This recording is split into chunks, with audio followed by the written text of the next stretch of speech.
In this video, I'm going to show you how to embed YouTube videos to your Canva website.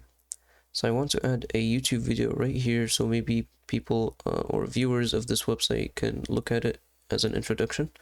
So to add a YouTube video, just go to the channel or any YouTube video that you want to embed inside of YouTube. So I'm going to go to the channel here and I'm going to choose a video.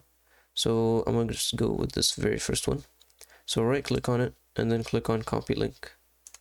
If you're already inside the video, so let's click on it. In today's video, so over here, just click on share and then copy this link. And now if you go back to your Canva website and then click on click Ctrl V on your keyboard or right click and paste, the video should paste. It should take a few seconds to load, and then it should be here. Now you can resize it and play around with it however you want.